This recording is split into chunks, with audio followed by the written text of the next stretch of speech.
Good morning, guys. Hello, everyone. Welcome back to my channel. Sorry, माझा घसा बसलेला आहे आणि खूप दिवसापासून ॲक्च्युली तब्येत बरी नव्हती.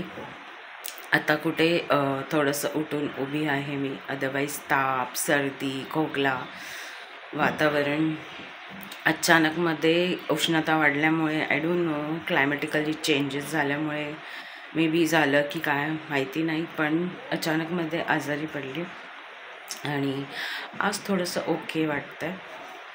So today is a special day and what is today?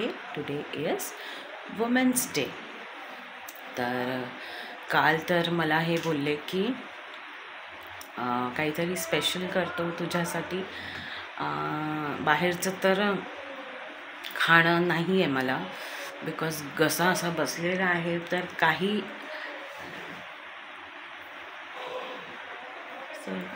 खायची इच्छा नाही आहे. बाहेरचं जे खायचं आहे ते घरातलंच बनवून खायचं आहे आणि तेलकट नाही खायचं आहे, नॉर्मलचं असं खायचं. तर काल मला ते बोलले की मी स्वयंपाक करणार आज दिवसभरचा आणि मस्त ढाराडोर झोपले. अजून महाराजांचा पत्ता नाही आहे उठायचा, तर मी तुम्हाला दाखवते.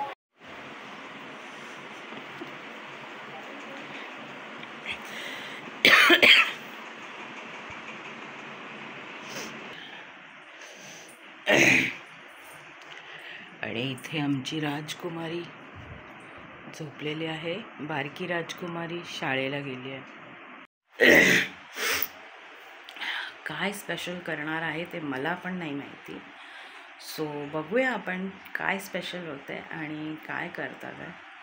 सो चलो, let's begin. So sorry, special करण्याची सुरुवात जी आहे ती झालेली आहे. ते खूप मूडी आहे ती. नाटक बघा कशी करते, नौटंकी. पण शेवटी घातलंच तिने घडी. थोडंसं मस्का लावावं लागतं, कारण काम करून घेण्यासाठी काही लॉजिक्स वापरावे लागतात. बघा कशी फेकते. मूड असेल ना तर बरोबर काम करेल.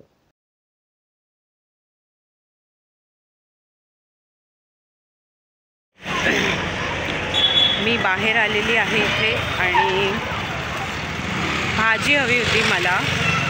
ही लोक सगळी कामं करत आहेत, त्याच्यामुळे ह्या लोकांना सांगितलं नाही कोणाला. आणि खूप दिवस झालेले ॲक्च्युली की मी बाहेरच पडली नाही. हफ्त्याच्या वरती झालं घरामध्येच आहे, बिकॉज ताप होतं, सर्दी होती, त्याच्यामुळे बाहेर पडायला भेटलं नाही. आणि घरामध्ये राहून नुसतं चिडचिड होत होती. तर विचार केलं की स्वतःच जाऊन भाजी आणूया. नाश्त्यामध्ये पिझ्झा बनवायचं ठरवलं आहे. काल नितीन डीमार्टला गेलेले, तर त्यांना बाकी जे सगळं आहे, बेस आहे, चीज आहे, ते सगळं आणायला कालच मी सांगितलं. तर त्यांनी कालच आणलं. बघा, मला बोलताना पण दम लागतं आहे.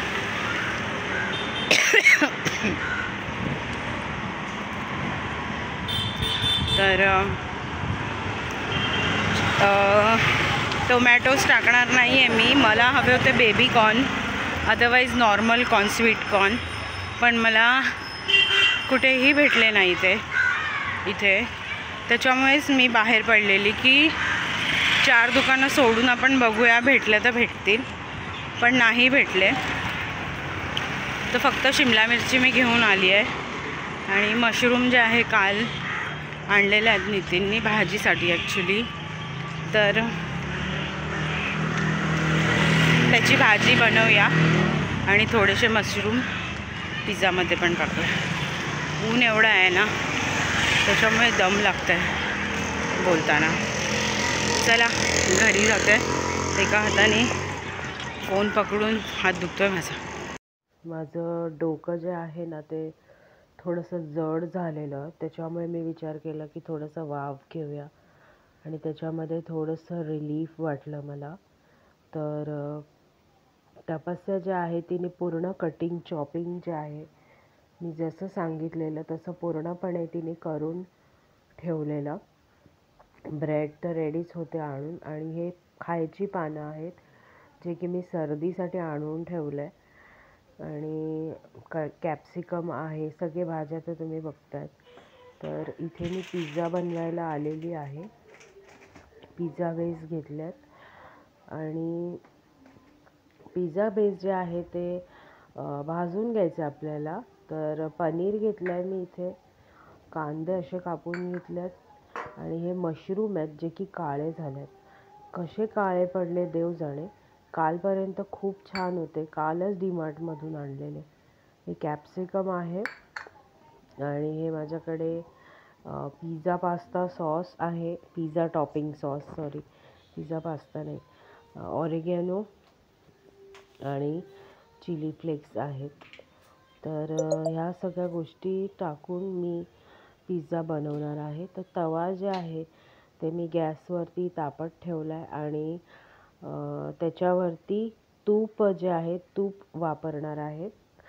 मी विदाऊट तुपाचा खाणार, मला नको तुपाचा, कारण मग परत खोकलेलं हे होईल. तर हे जे तूप आहे बाकीच्यांसाठी आहे. सॉरी.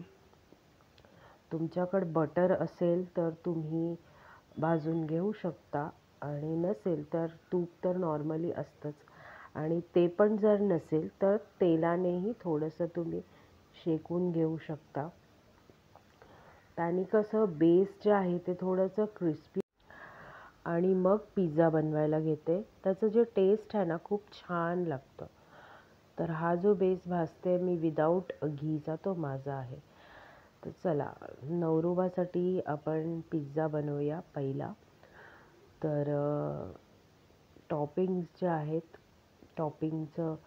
पिझ्झा टॉपिंगचे जे सॉस आहे ते मी पहिला लावून घेते याच्यावरती, व्यवस्थित स्प्रेड करून घेते. आणि मला हे स्प्रेड करायला ना खूप आवडतं. इवन केकचं डेकोरेशन असं अशा प्रकारे जे स्प्रेड केलं जातं ना ते पण मला खूप आवडतं, माझं फेवरेट काम आहे.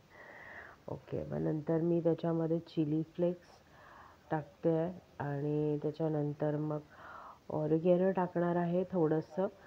वरतून ज्याला टाकून खायचं त्याने खावं, पण हे जे आहे हे ऑलरेडी मी टाकून पिझ्झामध्ये बनवते. आणि थोडंसं चीज पण टाकते आणि त्याच्या वरतून मग व्हेजिटेबल्स टाकणार. जेव्हा आपण हे शिजायला ठेवणार ना तेव्हा चीजचं जे हे आहे ना ते व्हेजिटेबल्सला कोटिंग होईल, स्प्रेड होऊन, आणि मग ते क्रिस्पियर लागतील आणि खायला खूप छानसे लागतील. तर सगळे व्हेजिटेबल्स इथे मी स्प्रेड करून घेते. आणि अजून पण व्हेजिटेबल्स तुम्ही ॲड करू शकता. माझ्याकडे जे अवेलेबल होतं त्याच्यामध्येच मी बनवते आहे. ॲक्च्युली याच्यामध्ये अजून तुम्ही स्वीट कॉर्न ॲड करू शकता, बेबी कॉर्न तुम्हाला आवडते तर ते ॲड करू शकता, पॅप्रिका, कलरफुल कॅप्सिकम, ढोबळी मिरची लाल पिवळी ती ॲड करू शकता. अनेक व्हरायटीज आहेत. तुम्हाला डिपेंड अप टू यू की व्हॉट्स युअर चॉईस. माझी बारकी लेक तर अगदी मार्गरेटा पिझ्झा खाते, ओन्ली चीज, काहीच नाही त्याच्यामध्ये.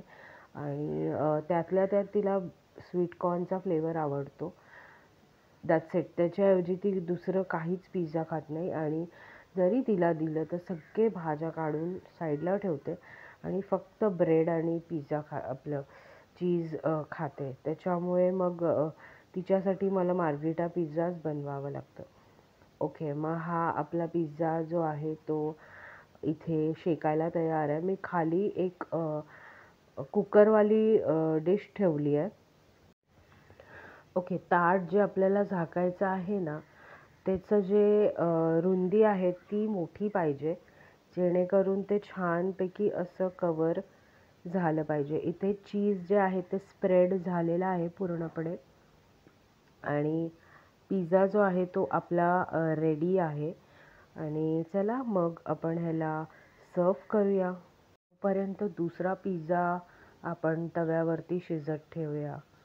तर हे आपण दुसरा पिझ्झा ठेवून घेतला आहे आणि या पिझ्झाला पहिला कट करून घेऊया व्यवस्थित. थोडंसं गरम आहे त्याच्यामुळे कट करताना बी केअरफुल की हाताला भाजू नये. तर माझा इथे पिझ्झा जो आहे तो कट करून झालेला आहे आणि मस्त मस्त यम्मी यम्मी पिझ्झा तयार आहे. याच्यावरती थोडंसं ऑरेगॅनो हर्ब्स, थोडंसं चिली फ्लेक्स टाकून, माझ्या नवऱ्याला सॉस आवडत नाही त्याच्यामुळे मी त्यांना सॉस देत नाही. तर चला नवरोबाला पिझ्झा देऊया. तसं तर त्यांनी मला बनवून दिलं पाहिजे पण मीच त्यांना देते. It's okay. तेच मी त्यांना सांगते की मी दिलं पाहिजे तर तुम्ही. आणि ते कापूस पिंजत बसलेले आहेत. त्यांना एक नवीन काम भेटले आता. नवीन आवड लावून घेतली आहे त्यांनी. घरामध्ये जेवढे पण उशी आहेत ते बोलतात मी त्याच्या आतलं कापूस काढणार आहे आणि धुणार आहे आणि स्वच्छ करून परत नवीन उशा बनवणार आहे असं ते बोलतात. तर त्यांनी नवीन खूळ जे आहे त्यांच्या डोक्यात शिरलं आहे त्याच्यामुळे मी काहीच नाही करू शकत. तर इथे पिझ्झा माझा पण बनून रेडी आहे आणि एवढा छान बनलेला, एवढा मस्त झालेला की विचारू नका. खूप मस्त पिझ्झा बनलेला. आणि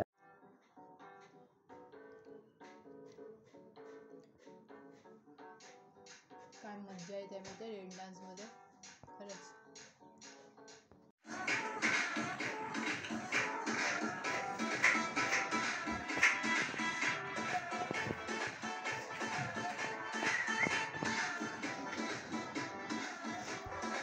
तर साहेबांची इथे तयारी लगभग चालू आहे. कांदे जे आहेत ते चॉप करून झालेले आहे, शिजत टाकले आहे आणि मशरूम झाले चॉप करून. टमॅटोज रेडी आहे चॉप करून आणि कुकर घेतलेला आहे लावायला. तर आज आमचा बेत आहे डाळ भात आणि मशरूमची भाजी. जेवण ऑलमोस्ट सगळं झालेलं आहे.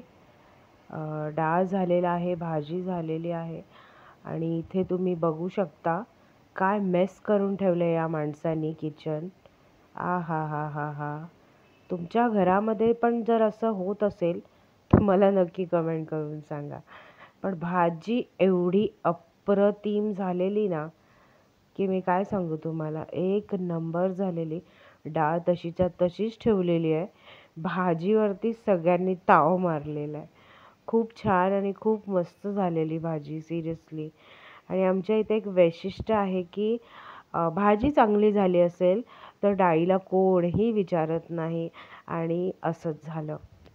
डाळीला कुणीही विचारलं नाही. डाळ तशीच्या तशीच राहिली. भाताबरोबर भाजी घालून खाल्लेली आहे आमच्या घरामध्ये. संध्याकाळचे वाजले आहेत 3:45 आणि सकाळी नाश्ता वगैरे केला आणि नाश्ता करता करता थोडं लेट झालं. मला आवरता लेट झालं. जेवण नीतीने बनवलं पण माहिती नाही रेकॉर्ड वगैरे मी केलं पण. आणि एकदम मला त्रास झाला, अशक्तपणा वाटायला लागलं. मे बी मी उन्हात गेलेली. त्यांनी खेळायला जाते उन्हामध्ये गेली, मे बी त्याच्यामुळे झाला. अंग गरम झालं. तसं तर मला सर्दी वगैरे आहेच, ताप पण थोडंसं होतं पण ताप भरायला लागला. आणि पिझ्झा खाल्ल्यानंतर मी औषध घेतलं नव्हतं. मी विचार केला की औषध जे आहे ते जेवल्यानंतर घेऊया. 3 टाईम औषध आहे मला. तर मी विचार केला की औषध आपण नंतर घेऊया. पण 12-12:30च्या दरम्यान जे मला शिवरिंग आणि शिवरिंग नाही बोलू शकत, हलकंसं म्हणजे अशक्तपणा असतं ना माणसाच्या अंगात, तर कसं एकदम असं हे होतं, तसं ताप भरायला चालू झाला आणि एकदम लूज झालं बॉडी. आणि मग मी औषध घेतलं आणि सुरुवातीला ॲक्च्युली काय झालं माहिती आहे, मी दुर्लक्ष केलं. सर्दी आहे, फक्त सर्दी आहे म्हणून औषध घ्यायचं आणि काम करायचं, औषध घ्यायचं आणि काम करायचं, पाण्यामध्ये ह्याच्यात त्याच्यात असं झालं आणि ते वाढत गेलं ॲक्च्युली. आणि त्या वाढण्याच्या कारणामुळे झालं असं की आज हे गत आहे. ताप पण येतोय, 3 दिवस झाले आणि औषध मी 2 वेळा घेऊन आली. एक वेळा घेऊन आली, दुसऱ्या वेळा परत चेंज करून घेऊन आली. तर ॲक्च्युली रेस्ट पाहिजे बॉडीला. जेव्हा तुम्ही आजारी असता ना, तेव्हा बॉडीला रेस्ट घेणं हे खूप खूप खूप खूप गरजेचं असतं.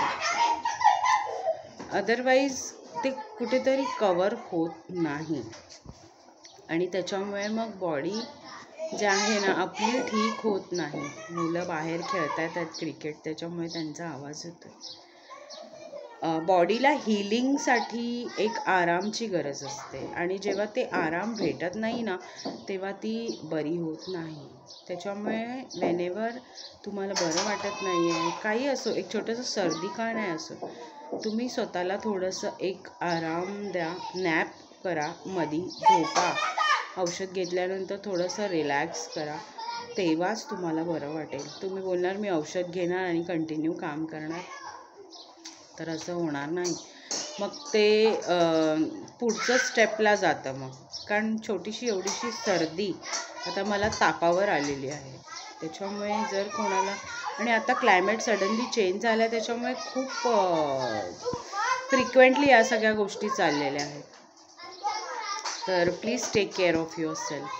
तर चला मी आता जेवते आहे, कारण नितीन आणि तपस्या त्यांचं जेवण झालेलं आहे ऑलमोस्ट. तपस्या अभ्यास करते आहे, तिचं मंडेला पेपर आहे. नितीन झोपले आहेत कारण आज त्यांना सुट्टी आहे, सॅटर्डे.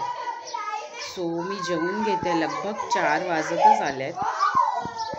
आता जेवते आणि मग बघूया. आज सॅटर्डे आहे, वुमेन्स डे, तर बघूया पुढचं कसं काय ते आम्ही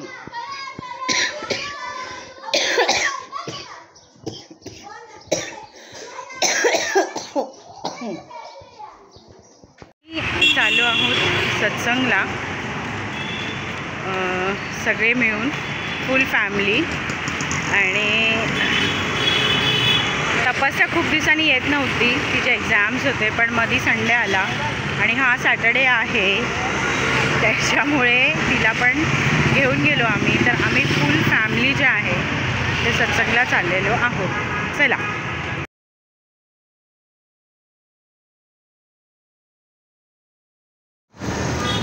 तू काय घेतलं दाखव? पापडी बेल. हां, अच्छा, पापडी बेल. मस्त भेल.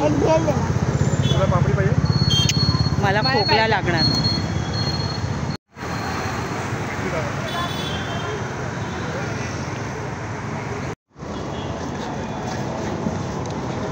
चना. तुम्ही काय घेतलाय? काय दिसतच नाही रे. भेल. हा, आता दिसाले चना. आम्ही लोक इथे सुखा पार्टी करतोय, कारण सोनू जे आहे ती आत्ताच बरी झाली आहे आणि मी अजून पूर्णपणे बरी झालेली नाही आहे. त्याच्यामुळे बाहेरचं खाणं बंद. जर बरं असलं असतं तर ऑब्व्हियसली काही ना काही स्पेशल केलं असतं. तसं स्पेशल झालंच म्हणा, पण तब्येत थोडीशी ठीक नाही आहे. सो आणि स्पेशल झालंच कारण सत्संगला गेलेलो. आजच्या दिवस सत्संग भेटली आम्हाला, सो बरं वाटलं सत्संगला जाऊन. सगळे काय बोलतात, आजार जे आहेत ते सद्गुरूंच्या चरणी सोडून आलो तिथेच आणि त्यांना सांगितलं की बरं करा. सो चला, आम्ही आता जातो आहे सोसायटीमध्ये. तिथे मूवी लावलेली आहे women's day special. Shambhuraje Chhaava, शंभूराजेची जी मूवी आहे छावा, ती लावलेली आहे खास करून लेडीज लोकांसाठी. सो तिथे जात आहोत आम्ही.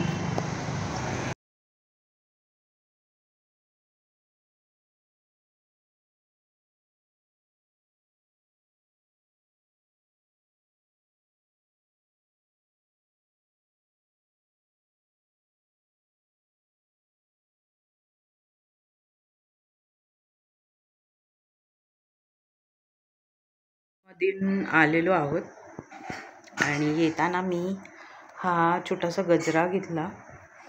कुठे गेला दिसत नाही आहे बघा. असं लावलाय मी स्वतःलाच घेतला आणि दिवसभरातून नितीनने एकदा पण विश नाही केलं मला आणि मी बोलली पण नाही त्यांना की विश करा. ते असेच आहेत. मी स्वतःचं गिफ्ट दिला.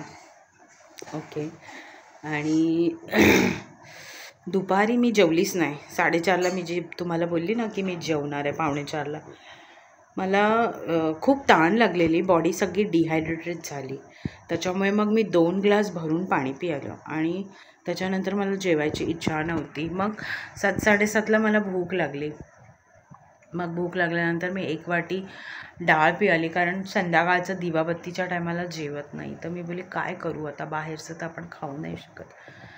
त्याच्यामुळे मग 1 वाटी भरून डाळ पिळाली. तर आत्तापर्यंत त्याच्यावरतीच आहे. आत्ता वाजले आहेत 12. सो मूवी पूर्ण नाही बघितली, कारण लास्टचा जो पार्ट आहे तो खूप हे आहे, मी नाही बघू शकत. बिकॉज कुठेतरी इमोशनली अटॅच आहे इमोशन्स आणि माझ्याने नाही होणार होतं ते बघायला.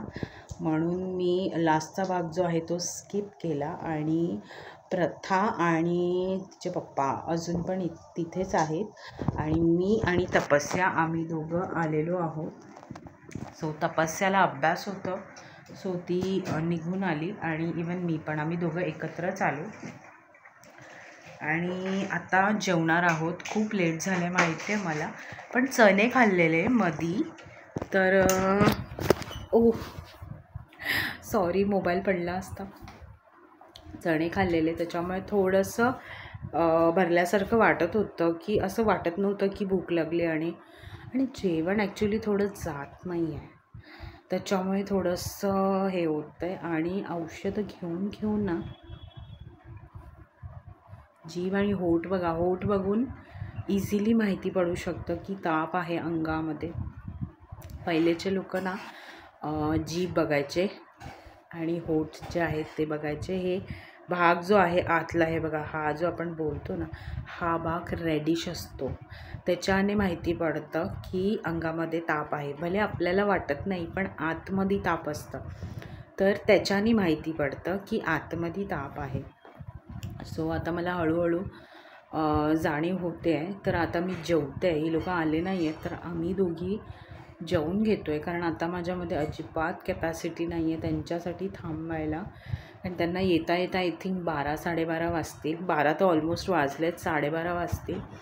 आणि मला औषध घ्यायचं आहे, त्याच्यामुळे आय कांट वेट. मी जेवून घेते, पोटात आग होतं आहे. आणि वॉशरूमला मी जाऊन आली आत्ता मगाशी, तर खूप असं त्रास झाला. ॲक्च्युली गोळ्या घेते ना, त्याच्यामुळे असं वाटतं आहे की पोटामध्ये ना असं ॲसिडिक काहीतरी झालं आहे आणि ते बाहेर निघतं आहे. आणि एवढं त्रास होतं ना की विचारू नका. आणि औषधं सगळी आहेत. 2 वेळा डॉक्टरकडे जाऊन मी बदलून औषधं आणली आहेत, पण डॉक्टरचं म्हणणं असंच आहे की हे व्हायरल आहे, त्याच्यामुळे तुम्ही काहीच करू नाही शकत.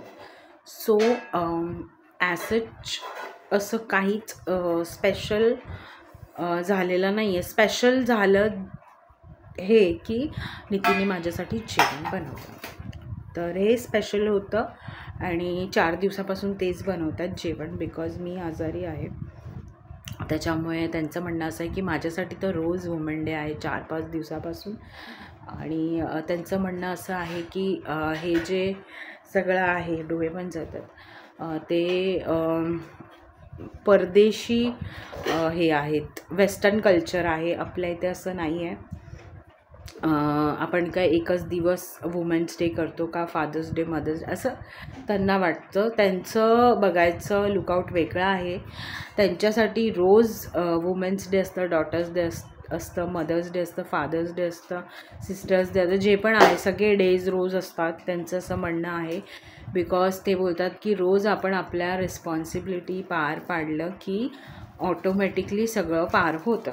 ओके, त्यांचं विचार करण्याचं आणि त्यांचं समजून घेण्याचं पद्धत जरा वेगळं आहे. ओके, आय रिस्पेक्ट हिम. आणि माझं पद्धत असं आहे, मला असं वाटतं की माणसाला जेव्हा एक खुशी असते ते सेलिब्रेट करायसाठी फक्त एक मौका पाहिजे. आणि मी त्याच्यातली आहे की एक छोटं मुवमेंट पण मी ग्रॅब करते, मी ते सोडत नाही आणि सेलिब्रेट करायला प्लॅन करते. आता माझी तब्येत बरी नाही आहे, आय एम नॉट वेल, त्याच्यामुळे मी काहीच करू शकली नाही. तरी सकाळी मी पिझ्झा बनवला आणि सगळ्यांना दिलं खायला. माझ्यामध्ये ताकद नव्हती, पण मला माझ्या फॅमिलीसाठी काहीतरी स्पेशल करायचं होतं, त्याच्यामुळे तो मी बनवला उभं राहून आणि ते पण मला ॲक्च्युली भारी पडलं. सो असा होता आजचा दिवस आणि आजचा वुमेन्स डे. आणि मला तुमच्याशी काहीतरी अजून शेअर करायचं आहे, असं की आम्ही सत्संगमध्ये गेलेलो, तर तेव्हा तिकडे एक अंकल होते, ते आपले विचार जे आहे ते शेअर करत होते. ते बोलत होते की एक मिस युनिवर्सचं सिलेक्शन होत होतं, कधीचं कुठल्या वर्षीचं मला एवढं लक्षात नाही आहे, पण मेन पॉईंट मी तुम्हाला सांगते. तर तिथे लास्ट राऊंडमध्ये एक क्वेश्चन होता की सगळ्यात जास्त जे सॅलरी आहे ती कोणाला असली पाहिजे, कुठल्या डिपार्टमेंटला असली पाहिजे, कोणाला असलं पाहिजे, असं तो क्वेश्चन होता. आणि त्या बेसवरती मग एक जी मिस युनिवर्स झाली तिने उत्तर दिला की सगळ्यात जास्त सॅलरी आईला असली पाहिजे, कारण ती ऑल टाईम स्वतःचं काम करत असते, स्वतःचं कर्तव्य करत असते, मुलांसाठी झिजत असते, मुलांसाठी विचार करत असते. आणि जेव्हा ती काम नाही करत तर तिच्या आतमध्ये पण सगळं चालू असतं, म्हणजे तिचं जे जनरेटर आहे ना ते चालूच असते, ते कधीच स्टॉप होत नाही. फिजिकली पण मेंटली पण कामं करत असते, तेव्हा घरातली कामं कर्तव्य वगैरे सगळं करत असते. आणि जेव्हा ती बसलेली असते तेव्हा पण तिचं माइंड जे आहे ते चालू असते, स्वतःच्या लोकांसाठी, स्वतःच्या मुलांसाठी, सगळं. तर असं सांगितलं गेलं आहे. सो मला एक गोष्ट त्याच्यामध्ये ॲड ऑन करून सांगायचं आहे. आज वुमेन्स डे आहे, सो आई इम्पॉर्टंट आहे, पण आईपणा जे आहे ना ते फक्त मुलासाठी नसतं. एका स्त्रीमध्ये आईपण प्रत्येक वेळी जागं होतं. जेव्हा ती आपल्या नवऱ्याची काळजी घेते तेव्हा पण कुठेतरी थोडंसं आईपण जागं असतं. जेव्हा ती आपल्या सासूसासऱ्यांची काळजी घेते तेव्हा पण ती एक आई असते. जेव्हा ती आपल्या भावंडांबद्दल विचार करते, त्यांची काळजी करते, त्यांच्यासाठी करते, ती तेव्हा पण आईच्या रूपामध्येच असते. आणि इवन मुलांसाठी तर असतेच. तर असं गरजेचं नाही आहे की ज्यांना मुलं आहेत तेच आई असतात, नाही. हे आई पण जे आहे ना देवानी दिलं आहे ते प्रत्येक रूपामध्ये आहे. तर असं जर कोण बघत असेल माझा व्लॉग की ज्यांना अजून जे सॅड असतील किंवा जे पण असेल ज्यांना मुलं नाही आहेत, किंवा एक बोलतात ना एक असतं की अरे, तर आई पण हे फक्त मुलांना घेऊन नसतं, आपले फॅमिलीबरोबर प्रत्येक रूपामध्ये आई आहे. एक सून असते जेव्हा ती कर्तव्य पार पाडते, आपल्या सासू सासऱ्यांना जेवण देते, औषधं देते, त्यांच्यासाठी फॅमिलीसाठी जेवण बनवते, त्यांची केअर करते, तेव्हा ती त्यांची आईच होते, है ना. सो आई हे सगळ्यांमध्ये असते. आणि फक्त हे एक स्त्रीमध्येच नाही, हे सगळ्यांमध्ये असतं. एक टीनेज मुलगी जर असेल आणि ती जर आपल्या वडिलांचं केअर करत असेल किंवा ती त्यांच्यासाठी जेवण बनवत असेल तर त्या टायमाला ती वडिलांची आई होते. तीच मुलगी आपल्या लहान बहिणीला केअर करते, भरवते, प्रेम करते, तर तेव्हाही ती आई होते. इन शॉर्ट, आई होणं हे फक्त फिजिकल नाही आहे की फक्त आपण आपल्या गर्भातून मुलाला जन्म दिला तर ती आई होते असं नाही आहे. प्रत्येक स्त्रीमध्ये आईपण हा ऑलरेडी असतो, फक्त ती जाणीव करून द्यायची गरज आहे, बस, बाकी काही नाही. ओके, मी बोलत बसली ना तर मी खूपच बोलते. तर चला, हा होता माझा आजचा व्लॉग. आणि आज मला काही गिफ्ट भेटलेलं नाही, ठेंगा भेटलेला आहे. कारण गेल्या काही दिवसांनी औषधाला एवढे पैसे खर्च झालेले आहेत की मी कुठल्या तोंडाने नितीनला बोलू की मला गिफ्ट हवं आहे. पण हे सगळं मी वसूल करणार आहे माझ्या लग्नाच्या वाढदिवसाला, सोडणार नाही आहे त्याला. पुढच्या महिन्यामध्ये आमचं लग्नाचं वाढदिवस आहे. कारण ना व्हॅलेंटाईन डे गिफ्ट दिलं त्यांनी मला, ना वुमेन्स डेचा गिफ्ट दिला आहे. त्याच्यामुळे हा जो आहे तो मी वसूल करेन आणि मस्त वसूल करेन, टेन्शन नका घेऊ. एक ही बार मैं काट डालेगा. ठीक आहे, चला मग हा होता माझा आजचा व्लॉग. आय होप सो तुम्हाला आवडला असेल, आणि आवडला असेल तर नक्की लाईक, शेअर आणि सबस्क्राईब करा. आणि हो, नवऱ्याचं जीव खाऊ नका, मला गिफ्ट दे, मला फिरायला घेऊन चल, त्याची पण अडचण समजून घ्या. कारण प्रत्येक घरामध्ये एक स्त्रीच असते जिला माहिती असतं की आपला नवरा किती आपल्यावरती खर्च करू शकतो, त्याचा पगार किती आहे, त्याचं काय काय वॉटेवर जे पण असेल ते. त्याच्यामुळे हट्ट करत बसू नका, मनापासून तो माणूस जे देईल ते तुम्ही घ्या. ओके, तर चला मग, bye bye, take care and live as usually happily. Bye bye.